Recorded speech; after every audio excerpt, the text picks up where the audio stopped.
Alhamdulillah wassalatu wassalamu ala Rasulillah Sayyidina Muhammad bin Abdullah wa ala alihi wa sahbihi wa man walah wa la hawla wa la quwwata illa billah. Rabbi shrah li sadri wa yassir li amri wahlul 'uqdatan min lisani yafqahu qawli. Amin.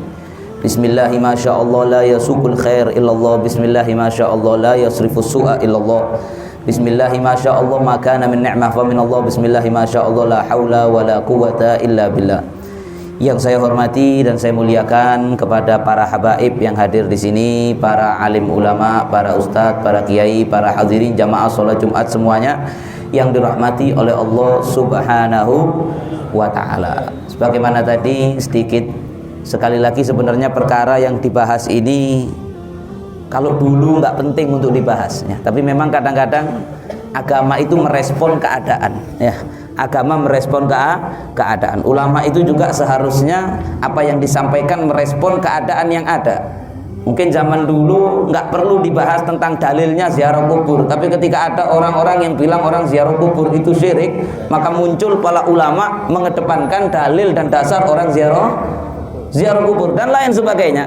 Maka mungkin dulu masalah keyakinan agama Islam satu-satunya yang benar, harus menyembah Allah, nggak boleh menyembah kepada selain Allah. Itu mungkin ya.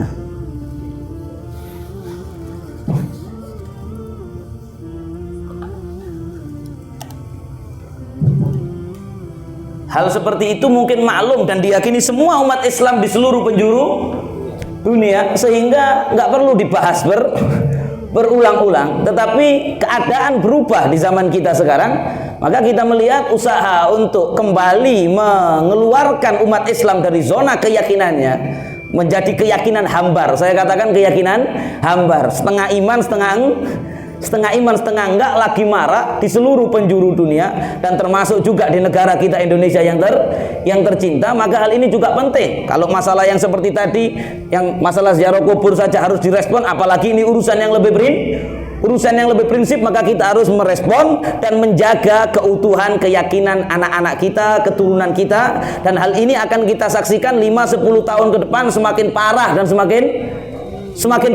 semakin parah. Sebagaimana tadi dijelaskan bahwasannya sebenarnya yang bisa menyelamatkan manusia di akhirat itu cuma kalau orang berpegang sama Islam. Kalau enggak bisa. Ya, karena sebenarnya kita tahu inna dina indallahil Islam. Agama yang datangnya dari Allah itu Islam. Islam itu awal, kekufuran itu barang baru. Ini yang harus kita rubah. Bukan langsung tiba-tiba ada banyak macam-macam keyakinan, enggak ada. Jadi Islam itu adalah yang pertama, sedangkan kekufuran dan kesyirikan itu hadis, barang baru yang dibuat oleh manusia yang awalnya enggak ada. Jadi ketika Allah menciptakan semua alam semesta, kita tahu yang pertama diciptakan nur, cahayanya Nabi Muhammad SAW. Kemudian Allah ciptakan surga, Allah ciptakan neraka, ciptakan malaikat. Kita tahu Allah ciptakan jin, diantaranya ada yang namanya iblis. Allah ciptakan Nabi Adam. Bahkan iblis sendiri, iblis itu tidak pernah syirik sampai sekarang. Iblis yang mengajak orang kepada kesyirikan, dia nggak pernah syirik. Karena iblis itu diusir dari surga bukan karena menyembah kepada selain Allah. Iblis itu tahu sekali karena dia sudah alumni surga ya. Jadi iblis itu tahu sekali bahwa tiada Tuhan selain Allah. Tahu banget iblis, dia tahu nggak ada Tuhan selain Allah, nggak ada yang berkuasa kecuali Allah. Cuma kita bagaimana tahu ketika suruh sujud ke Nabi Adam, akhirnya iblis aba wastakbara wa kana minal kafirin, kana minal jinni fa fasaqa an amri rabbi. Iblis enggak mau sujud, akhirnya diusir sama Allah, dilaknat, laknati alaika ila in anna laknati alaika ila yaumiddin. Kata Allah dalam Quran, wahai iblis, laknatku menyertai kamu sampai kiamat. Kemudian kan kita tahu iblis minta izin sama Allah agar golek bolo ke neraka, kan begitu. Maka iblis tahu tidak ada sesuatu yang paling menyebabkan orang masuk neraka kecuali kalau orang itu nyembah kepada selain Allah. Makanya iblis itu akhirnya ngeprank orang-orang itu, diprank sama iblis ya. Orang-orang itu diprank padahal iblis tahu kalau Tuhan itu cuma Allah. Orang-orang sama iblis dibohongi, katanya jamaah diharati ya. Orang-orang itu diharati sama iblis dan anak turunnya iwaswisu fi sudurin nas, dibisi hatinya orang-orang tadi, dipengaruhi gimana caranya nyembah kepada selain Allah. Biar apa tujuannya iblis? Biar masuk neraka. Makanya kalau kita baca Quran, di Quran itu ada ayat bunyinya gini. Wa qala syaiton lamma qudiyal amr innallaha wa'adakum wa'dal haq wa wa'adtukum fa akhlaftukum. Katanya Allah Subhanahu wa taala berfirman begini, dan mengatakan setan ketika nanti sudah selesai semua urusan, sudah di padang mahsyar, sudah hampir masuk ke dalam neraka. Iblis mau masuk ke neraka bersama orang-orang pendukungnya yang berhasil dia gaet selama ini akhirnya bisa berhasil dia tarik ke neraka. Waktu mau masuk ke neraka itu iblis ngomong, baru dibuka pranknya sama iblis waktu itu. Ketika mau masuk neraka di padang mahsyar, kata iblis gini, innallaha wa'adakum wa'dal haq. Katanya iblis gini, Allah ngasih kamu janji yang benar. Kalau kamu nyembah Allah, iman sama Allah, iman sama utusan-utusannya Allah, iman sama agamanya Allah, agama Islam, maka kamu masuk surga. Wa wa'adtukum, kata iblis, kamu tak kasih janji, tak bilang begini, oh ayo nyembah ini, nyembah itu, nyembah ini, tapi kemudian kamu tak hianati, kamu tak goroi. Seandainya kamu nurut sama nyembah Allah, iman sama utusan-utusannya Allah, kamu masuk surga. Tapi berhubung kamu sekarang ikut ajakan saya, janji saya janji palsu. Sekarang saya nggak bisa menyelamatkan kamu, ya illa anta autukum fastajabtum li, kecuali kamu saya ajak kufur kok mau. Kemudian terakhir di situ ada kalimat ini, katanya iblis, ini di Quran, jadi nggak mungkin keliru. Allah itu sudah tahu setan bakal ngomong apa nanti di padang mahsyar. Allah sudah tahu, karena Allah itu lillahil amr min qabl wa min ba'd. Apa yang akan terjadi, yang masa akan datang dan sebelumnya, Allah Maha tahu semuanya. Maka waktu itu setan mengatakan apa? Inni kafartu bima asyraktumuni min qabl. Katanya setan, aku sendiri kufur, aku nggak percaya, aku tidak meyakini yang mana kamu menyekutukan aku, kamu nyembah aku, katanya iblis. Kamu nyembah kepada selain Allah, keyakinan itu tak kufuri, katanya iblis. Karena saya tahu tiada Tuhan selain Allah. Makanya dalam ayat yang lain kata Allah Subhanahu wa taala, sesungguhnya orang-orang yang ya'buduna min dunillah, orang-orang yang menyembah kepada selain Allah, hakikatnya mereka itu ya'buduna syaitan, menyembah setan. Tapi nanti sama setan dibilang, sebenarnya yang kamu yakini itu saya ingkari. Akhirnya sama-sama masuk neraka. Fal'iyadzu billahi min dzalik. Jadi waktu zaman Nabi Adam sama iblis itu di surga sampai iblis diusir itu belum ada, kekufuran itu nggak ada. Barulah semenjak ketika Nabi Adam diturunkan ke dunia, punya anak dengan Siti Hawa, anak 1, 2, 3, ya, itu pun masih nggak ada kekufuran. Maksiat ada. Qabil membunuh Habil, tapi itu maksiat. Kufur nyembah pada selain Allah belum ada, karena anak-anaknya Nabi Adam dididik beneran oleh Nabi Adam. Tujuan utama Nabi Adam diutus oleh Allah agar orang-orang anak-anaknya menyembah kepada Allah. Maka kemudian generasi demi generasi sehingga pada akhirnya mulai ada iblis mulai berhasil membohongi manusia untuk menyembah kepada selain Allah. Ketika ada orang soleh dibuatkan patung, ya, kemudian yang awalnya cuma untuk penghormatan lama-lama disembah, itu kekufuran yang pertama. Jadi kufur itu barang baru, iman kepada Allah adalah barang lama. Jadi jangan dibilang Rasulullah bawa Islam, enggak. Bukan Nabi Muhammad yang pertama kali membawa Islam. Islam itu sudah mulai dulu, belum terciptanya dunia sudah ada Islam. Wal anbiya dinuhum wahid, dan para nabi agamanya satu, semua agamanya Islam. Maka ketika mulai ada yang kufur, diutus lagi sama Allah seorang nabi, Nabi Nuh alaihis salam. Ini di era-era awal dunia kan Nabi Nuh, untuk meluruskan kembali orang-orang. Kalau kita baca Quran, bagaimana banyak cerita tentang Nabi Nuh, meluruskan kembali masyarakat yang sudah melenceng dari nyembah Allah berubah nyembah selain Allah. Didakwai Nabi Nuh, kata Nabi Nuh, ta'autu qaumi lailan wa naharo, saya ajak kaum saya untuk nyembah Allah pagi, siang, sore, dan saya tambah dimusuhi. Ya biasa, memang begitu. Ya jangan heran. Bukan terus kemudian waduh daripada dimusuhi saya tak dima. Ini masalah ini. Ini yang terjadi pada masalah kita. Waduh Beb, kalau kita nyampaikan Beb, Islam itu yang benar, lainnya keliru, nanti kita dimusuh. Lah kalau gitu kan berhenti dakwah. Apalagi naudzubillah kalau sampai semua mayoritas umat Islam itu berpemahaman bahwa agama sama-sama bisa membawa ke surga, maka urgensi dakwah itu nggak ada. Ngapain dulu Rasulullah sampai diusir, Nabi Nuh sampai begitu, nabi-nabi itu sampai geger kan begitu? Ngapain? Wong kalau seandainya waktu itu Nabi kan bisa saja ngomong ke Abu Jahal, ya udah nggak apa-apa kamu nyembah Lat wal Uzza, ya saya nyembah Allah. Saya nyembah Allah, kamu nyembah Lat wal Uzza, kita nanti sama-sama masuk surga. Selesai, nggak ada perang Badar, nggak ada perang Uhud, ya, nggak ada semua. Histori sejarah perjuangannya Nabi Muhammad Sallallahu Alaihi Wasallam. Rasulullah nggak perlu hijrah dari kota Mekah ke kota Madinah dan seterusnya. Kembali ke sini sedikit, sampailah pada waktu itu singkat cerita didakwahi Nabi Nuh. Yang mau ikut Nabi Nuh beriman sama Allah, sebagian nggak mau, tetap bersikukuh menyembah kepada selain Allah, diazab oleh Allah. Kenapa diazab? Bikufrihim, bukan karena apa? Karena kufurnya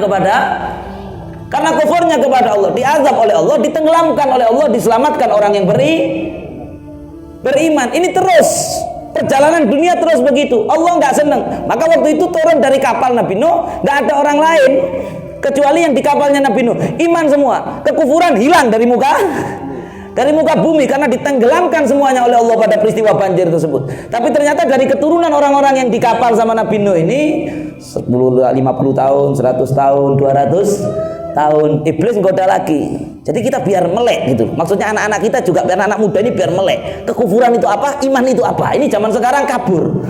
Maka mulailah dari setelah itu anak-anak cucunya mulai digoda lagi sama iblis. Digoda suruh nyembah selain Allah. Ada yang kena lagi. Maka kemudian karena kena lagi, Allah utus nabi-nabi selanjutnya. Terus saya singkat kalau cerita satu persatu panjang, sampai pada akhirnya diutus Nabiullah Ibrahim alaihissalam. Diutus Nabi Ibrahim. Sama PR-nya apa? Meluruskan orang-orang yang menyembah selain Allah. Dan bahkan yang dihadapi Nabi Ibrahim waktu itu bukan orang lain. Sama Rasulullah juga dulu menghadapi seperti itu.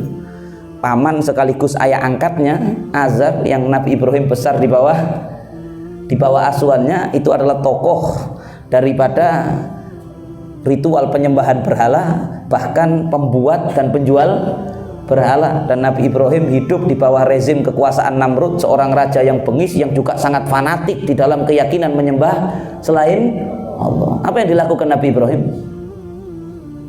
Apa Nabi Ibrahim? Waduh, ini kalau saya ngomong nanti saya diusir sama bapak angkat saya. Waduh, nanti sama Namrud saya dihajar ini sama Namrud. Tapi karena memang Nabi Ibrahim diperintahkan itu oleh Allah, maka Nabi Ibrahim dengan tegas menyampaikan bahwa Tuhan itu cuma Allah. Ini yang kalian sembah bukan Tuhan. Kalian kalau nyembah ini kalian nanti dimurkai Allah. Kalian nanti masuk neraka. Respon masyarakat ya ada yang menerima, ada yang menolak. Termasuk yang menolak bapak angkatnya Nabi Ibrahim Azar, dan termasuk Raja Namrud. Maka dipanggil Nabi Ibrahim, ditangkap, dibawa ke Raja Namrud. Dibilang, siapa Tuhan kamu wahai Ibrahim? Dibilang, Tuhan saya adalah yang menghidupkan dan mematikan. Ada di Quran ini ceritanya. Kemudian Namrud bilang, saya juga bisa menghidupkan dan mematikan. Namrud manggil 2 orang, yang satu dibunuh, jelek, mati. Katanya Namrud, ini saya matikan, ini saya hidupkan. Katanya Nabi Ibrahim, Tuhan saya adalah yang menerbitkan matahari dari timur dan menenggelamkannya di barat. Coba wahai Namrud, kamu rubah. Akhirnya Namrud marah, diusir Nabi Ibrahim. Pertama diusir dari istana, keluar, gak iso jawab ya, malah keluar, tetap Nabi Ibrahim dakwah. Sampai pada akhirnya diomongi kok gak iso, rotok pegel. Ini cerita loh, ini bukan, sampean jangan niru ini ya, tapi cerita Quran. Ini bukan cerita di komik, ini di dalam Al-Quran. Jadi jangan sampai umat Islam ini tidak boleh menceritakan isinya Quran di dalam komunitas tertutupnya umat Islam. Sampai Nabi Ibrahim itu akhirnya, kan ini asli ceritanya arek TK ya guys, tapi harus dibaleni lagi zaman sekarang ini. Naudzubillah. Memang di akhir zaman tuh yathbutal jahl, kejahilan itu kemana-mana. Yang kusul ilmu berkurang, kejahilan merebak kemana-mana. Sampai hal yang sedasar ini harus disampaikan di ceramah. Aslinya ini di sekolah dasar ya. Masya Allah. Ketika Nabi Ibrahim alaihissalam pada waktu itu akhirnya ngomong tok gak direken sama sebagian orang. Akhirnya kan kita tahu satu malam Nabi Ibrahim ngambil kapak, ya kan? Berhala-berhala itu Loh kenapa? Apakah Nabi Ibrahim tidak menghormati keberagaman? Kenapa? Dikarenakan Nabi Ibrahim menyaksikan ini bahaya, ini bisa garai orang masuk neraka ya. Maka Masya Allah sama Nabi Ibrahim dipecahkan. Kemudian satu yang besar disisai, ya kan kita tahu, kapaknya ditaruh di situ. Akhirnya rame, ini pasti Ibrahim, ini nggak ada yang lain lagi. Kata Nabi Ibrahim, ya itu tanya sama yang besar. Dijawab sama Namrud, mana mungkin patung bisa ngancurkan patung yang lain. Kata Nabi Ibrahim, lah iya menghancurkan yang lain aja nggak bisa, apalagi ngasih kamu rezeki, apalagi masukkan kamu ke surga. Marah Namrud, akhirnya Nabi Ibrahim mau dieksekusi mati kan kita tahu kan, sebagaimana beliau pada akhirnya mau dibakar dalam api dan pada waktu itu diselamatkan oleh Allah Subhanahu wa taala ketika dilempar Nabi Ibrahim. Loh, Nabi Ibrahim tetap berkukuh loh, bayangkan ini satu contoh uswatun hasanah loh Nabi Ibrahim. Nabi Ibrahim tetap berkukuh dengan prinsipnya itu dan bahkan dilempar ke api, ya dilempar ke api karena Nabi Ibrahim tahu lah dunia aja kok, yang penting bagi saya akhirat. Maka Nabi Ibrahim tetap ketika dipaksa, gimana kamu mengakui sesembahan kita, apa saya eksekusi mati, saya bakar kamu. Nabi Ibrahim bilang bakar aja nggak apa-apa, saya tetap tiada Tuhan selain Allah. Lempar Nabi Ibrahim ke api, Allah berfirman ya naru kuni bardan wa salaman ala Ibrahim.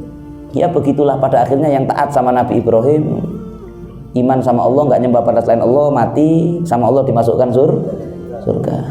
Yang nggak nurut sama Nabi Ibrahim dari umatnya, tetap bersikukuh menyembah pada selain Allah, Namrud dan selainnya, mati sama Allah dimasukkan neraka. Begitu terus estafet. Dari setiap Allah mengutus utusan, tujuannya itu. Sampai Nabi Ibrahim punya anak laki-laki 2, Nabi Ismail sama Nabi Ishak, ya, masya Allah, dari Nabi Ismail keturunannya jadi suku Quraisy sampai ke Nabi Muhammad Shallallahu Alaihi Wasallam. Nabi Ishak punya anak namanya Yakub. Nabi Yakub ini yang digelari Israel. Makanya kalau sampai di Quran ya Bani Israel, ya, maka Bani Israel adalah anak cucunya Nabi Yakub bin Ishak bin Ibrahim. Maka masya Allah, anak cucunya Nabi Yakub, Nabi Ishak itu dibilang Bani Israel. Maka di situ juga macam-macam. Ada masya Allah pemahaman ideologi yang menyimpang, yang meyakini meyakini ada Tuhan selain Allah. Padahal Allah mengutus nabi-nabi banyak dari keturunan Bani Israel. Sampailah kemudian diutus Nabi Musa Nabi Yusuf panjang ya, masya Allah, sedikit saja Nabi Musa ini perjalanan hidup keyakinan dunia mulai Nabi Adam sampai kita. Diutus Nabi Musa, diturunkan kepada Nabi Musa kitab Taurat. Isi utama daripada prinsip keyakinan yang Allah perintahkan Nabi Musa menyeru kepada manusia sama, agar orang hanya menyembah Allah, tidak menyembah kepada selain Allah. Ya, ada yang taat sama Nabi Musa, ada yang enggak. Yang taat sama Allah dimasukkan surga, yang enggak kemudian habis taat kemudian nyembah sapi, patung sapi kan ada ya, kemudian sama Allah pada akhirnya yang enggak tobat dimasukkan neraka. Nabi Musa pergi, orang-orang berpegang sama Taurat tapi banyak yang nakal, yuharrifunal kalima an mawadhihi. Taurat diotak-atik, ditambahi, dikurangi sampai ada keyakinan diantaranya Uzair ibnullah. Nabi Uzair anaknya Allah. Dalam Quran waqalatil yahudu Uzairun ibnullah. Sebagian sekte Yahudi meyakini Uzair adalah anaknya Allah. Maka timbul agama Yahudi. Jadi agama Yahudi itu barang baru, bukan dari Nabi Musa alaihissalam, barang baru. Setelah sekian lama Nabi Musa nggak ada, muncullah agama Yahudi, yang mana agama itu hasil daripada kitab Taurat yang memang dari Allah, diotak-atik sama orang-orang yang nakal dari kalangan Bani Israel. Terjadi penyimpangan, diutus lagi oleh Allah Nabi Isa. Ya ini panjang ya, setelah Nabi Musa itu Nabi Yusha bin Nun, tapi secara singkat diutus lagi Nabi Isa. Apa Nabi Isa katanya? Aku diutus, mengatakan dalam Quran Nabi Isa mengatakan kepada Bani Israel, Bani Israel, saya ini adalah utusannya Allah kepada kalian. Tujuan saya diantaranya diutus musaddiqan lima baina yadayya minat Taurat, untuk meluruskan apa yang ada di tangan saya ini, yang diwahyukan Allah kepada saya, untuk meluruskan penyimpangan yang ada di Taurat kalian. Bukan berarti Taurat dari Allah menyimpang, tapi Taurat yang asli karena sudah dirubah-rubah sehingga di dalamnya ada kesyirikan, ada unsur-unsur meyakini ada Tuhan selain Allah, maka saya diutus oleh Allah untuk meluruskan kembali, membersihkan kembali penyimpangan itu dengan apa yang Allah wahyukan kepada saya, yaitu diwahyukan kitab Injil. Jadi Allah ngutus nabi-nabi tujuannya itu. Tujuan utamanya agar orang itu akidahnya murni hanya nyembah kepada Allah. Tapi mohon maaf, zaman sekarang seakan-akan kalau ada orang nyembah kepada selain Allah itu seakan-akan bukan kesalahan. Iya kan? Seakan-akan di hati kita bukan kesalahan itu. Orang nyembah kepada selain Allah bukan kesalahan. Padahal kalau kita baca Quran, inna syirka la zulmun azim. Kesyirikan, nyembah kepada selain Allah itu adalah kezaliman yang azim, yang nyata, yang besar. Kenapa besar? Ada hadis qudsi dari Allah bunyinya begini. Ini kuat riwayatnya. Permisalan orang yang nyembah kepada selain Allah Itu seperti kalau ada budak, zaman dulu ada budak, dibeli, ada misalnya saya beli budak, harganya 40 juta, saya beli dengan uang saya, uang pribadi saya, tak buat beli budak.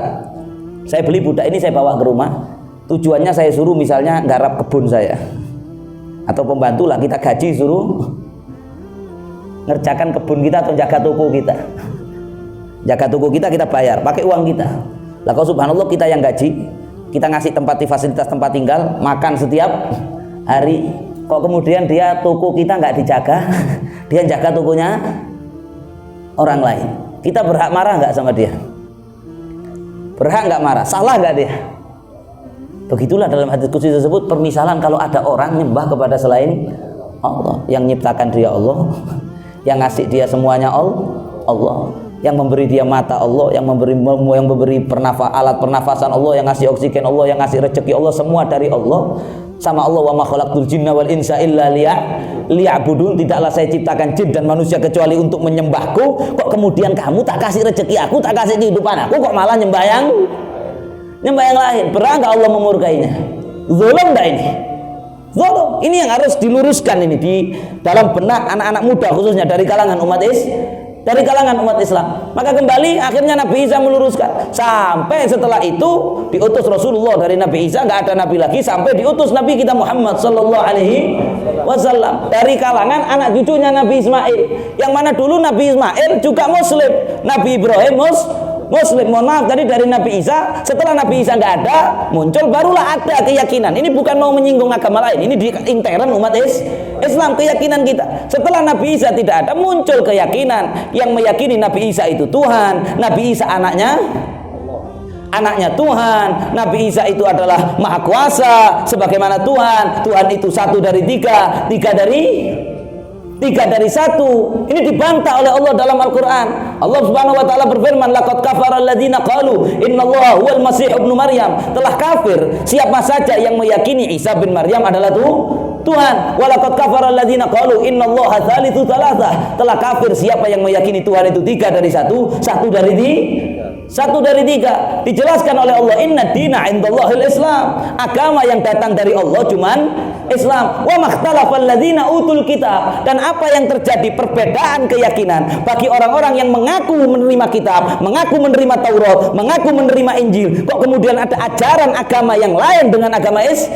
Islam min ba'di ma ja'ahumul bayyinat, setelah datang kepada mereka keterangan yang nyata, itu kecuali kata Allah baghyan bainahum, itu hanya ulah buatan mereka, bukan dari Allah.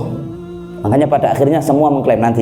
Sedangkan orang kafir Quraisy, dikit lagi, orang kafir Quraisy itu anak cucunya Nabi Ibrahim juga dari Nabi Ismail. Nabi Ismailnya muslim.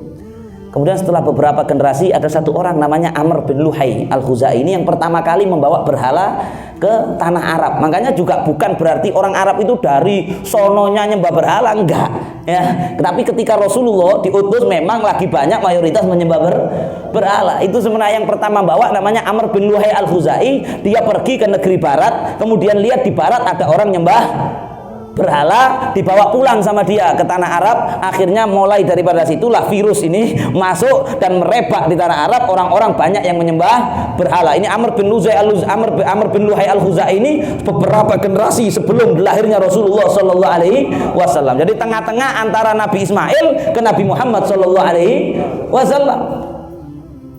Maka dari itu akhirnya maupun ideologi yang ngaku megang Taurat, ideologi yang ngaku megang Injil yang katanya dari Allah, maupun orang kafir Quraisy, contohnya orang Quraisy Mekah yang menyembah berhala, mereka semua sadar kalau ujungnya itu semua dari Nabi Ibrahim. Makanya dibilang Abul Anbiya.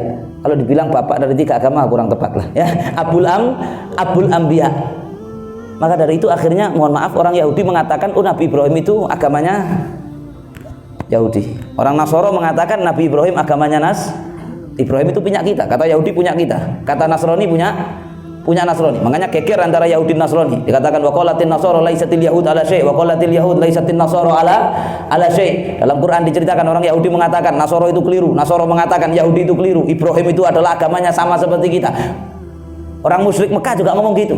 Oh enggak, Ibrahim itu sama ya nyembah patung kayak kita. Bahkan dibuatkan gambar. Ada riwayat dalam Ka'bah dibuatkan gambar Nabi Ibrahim nyembah berhala, dan itu waktu Fathu Mekah disobek-sobek dan diinjak oleh Rasulullah sallallahu alaihi wasallam. Orang Quraisy Mekah mengatakan ini dulu abana Ibrahim, kakek kita Ibrahim waktu juga nyembah patung kayak kita. Hoax ini ya. Ini gambar hoax. Diklarifikasi oleh Allah. Makana Ibrahimu Yahudiyan wala Nasraniyan walakin kan hanifan musliman wa makana minal musyrikin. Kata Allah, tidak mungkin, Allah yang menjelaskan, tidak mungkin Ibrahim bukan Yahudi, Nabi Ibrahim bukan Yahudi, Nabi Ibrahim bukan Nasrani, Nabi Ibrahim itu kana hanifan musliman, dengan kalimat yang jelas.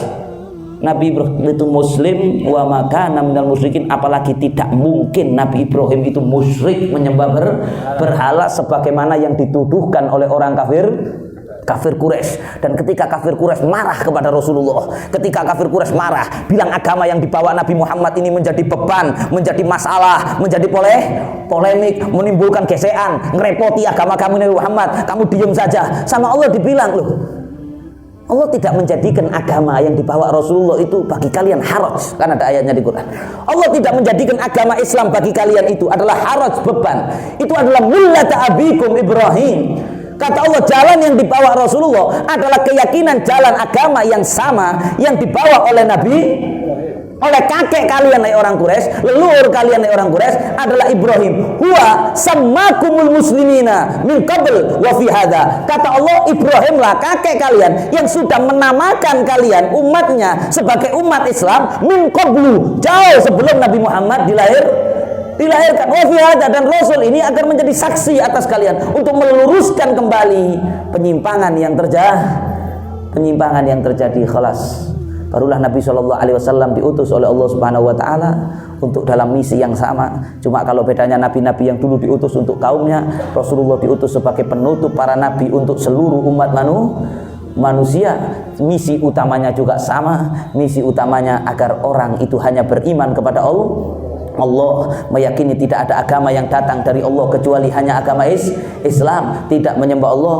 Itulah hal yang paling utama di antara banyak hal lainnya yang harus kita ikuti dari Nabi Muhammad sallallahu alaihi wasallam. Sampai di antaranya terakhir Rasulullah sallallahu alaihi wasallam bersabda, kata Nabi, kullu ummati yadkhulunal jannah, kata Nabi, umatku semuanya masuk surga illa man aba, semua kecuali yang tidak mau. Kata para sahabat, siapa yang tidak mau ya Rasulullah? Fama ya'ba ya Rasulullah? Man ata'ani dakhalal jannah, yang taat sama saya, yakni taat nurut nyembah Allah, meyakini Islam satu-satunya agama yang benar, maka dakhalal jannah, dia masuk surga. Wa man asani, dan siapa yang tidak taat kepada aku, khususnya dalam hal ini, faqad aba, berarti dia tidak mau masuk surga. Dan kita hidup di negara Indonesia Bhinneka Tunggal Ika, kita kedepankan toleransi, lakum dinukum waliyadin. Kita nggak maksa, kita nggak boleh ganggu orang agama lain, tapi juga bukan berarti kita yakini mereka itu keyakinannya benar. Arti lakum dinukum waliyadin, kalau kita baca kitab tafsir, itu lakum kufrukum,